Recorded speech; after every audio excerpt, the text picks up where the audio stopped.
Hello again, this is Dr. Kalam again, and in this module, Module 4, Week 4, we're going to cover two chapters, and specifically we're going to talk about the appraisal process in Chapter 9, and Chapter 9's learning objectives here is to describe the appraisal process. In addition, we'll talk about, we'll discuss learning objective 9.3, which is in which we'll give examples of potential appraisal problems and how managers can deal with them. HR people can deal with them. Okay, so let's begin with the basics of performance appraisals. Now, when we talk about performance appraisals, we need to understand how they fit into the overall scheme of the organization.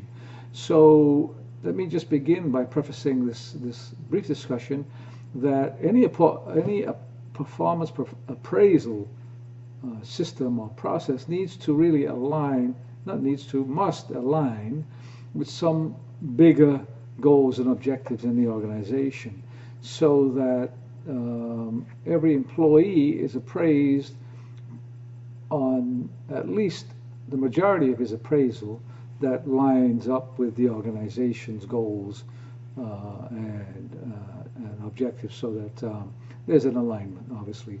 So the performance appraisal process, stripped to its essentials, always involves, maybe 3 steps, at least 3 steps. Okay, so setting work standards is one, assessing the employee's actual performance, relative to some standards that are established. I mean, those are the standards that I talked about briefly, which are related to the organization's goals, and they're in some form of rating, so they may fall in a rating scale with some anchors from 1 to 10, maybe divided into 3 scales, and then subdivided into categories such as satisfactory, below standard, satisfactory, and outstanding, maybe. And then also another essential element is providing feedback to the employee with the aim of helping that employee to eliminate potential or actual deficiencies, or to continue with performance that's above and beyond, above par. So, why are appraisals important? And there are several reasons. So one of them is many employees still base pay promotion, or employers base pay promotion and retention of employees on appraisals. It's a valid, reliable instrument that can help employees and employers alike to gauge where they are in a particular organization, and it helps to differentiate different groups of employees on specific measurable criteria for things like raises, promotions, and so forth. Appraisals also play a role in the employer's performance management process, which could include, again, pay structures, compensation structures, promotional opportunities, and written in many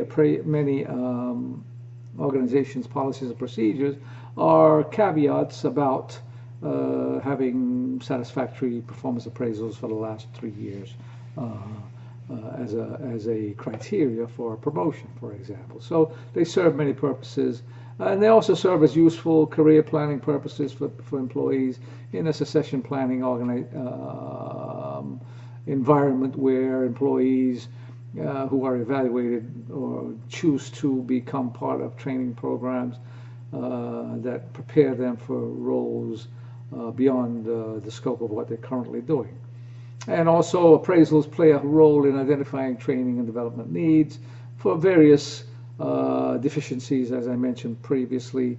If an employee is subpar or below, or during an appraisal process begins to talk about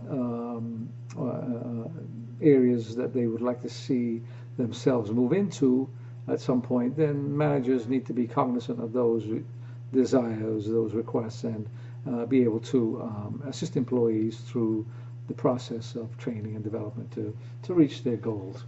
It also another basic concept in training and in appraisals is to define the employees' personal goals and performance standards. This might include things like comparing what should be with what is, and assess to what extent the employee is attaining his or her numerical goals.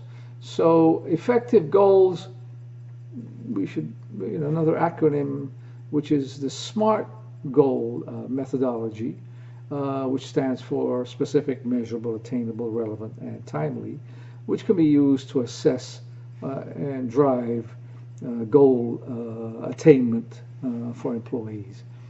So improving performance is always a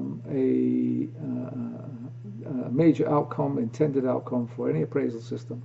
And it talks about how, and we should talk about how to set effective goals, which should include several guidelines, and those guidelines include assigning specific goals, very specific. Specific means measurable, attainable, using the SMART acronym. Assign challenging and doable goals. We never want to be I use this cautiously, over ambitious with our delineation of goals for our employees. We want to be able to make sure that they can do what we and they agree that they can do, and something within the scope of what their job is. And we should also encourage participation during the appraisal process. And another important concept we should always keep in mind when we're talking about appraisals is who should do the appraising. So at the heart of it, the immediate supervisor should be involved intimately with the process. Getting a supervisor's appraisal is kind of straightforward. It makes sense. However, it doesn't stop with that particular person. In most organizations, you have a step where there's another employer, another person that signs off.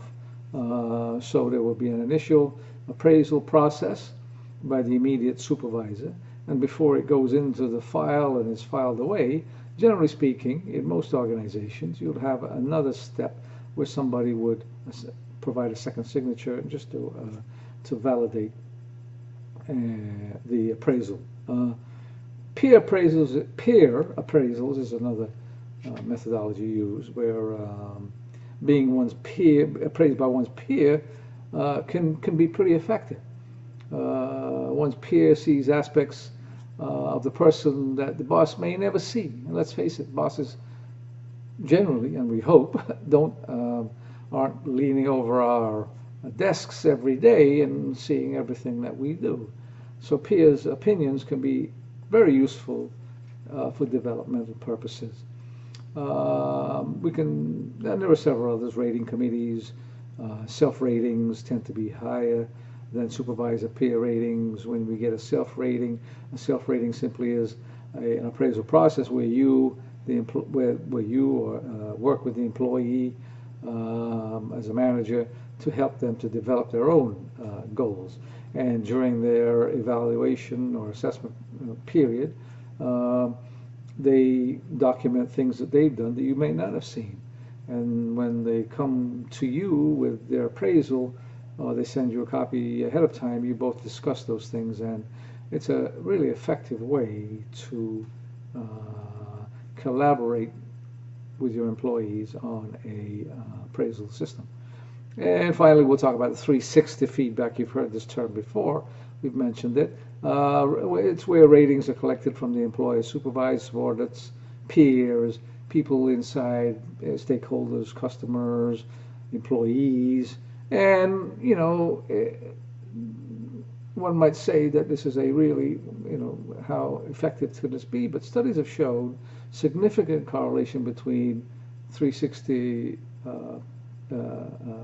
ratings and conventional ratings. They're very, very similar, positive correlation. So firms should carefully assess potential costs, carefully train people to administer the feedback system. And so it's an organizational-wide initiative, and caution should be addressed. 360 should never be the sole feedback process that applies to an appraisal system for an employee. Okay, so we'll learn more about that interesting and complex topic in week 4. So stay tuned. We're going to go into chapter 9 again, but part 3. Okay, or 9.3, excuse me. Hold on and stay tuned.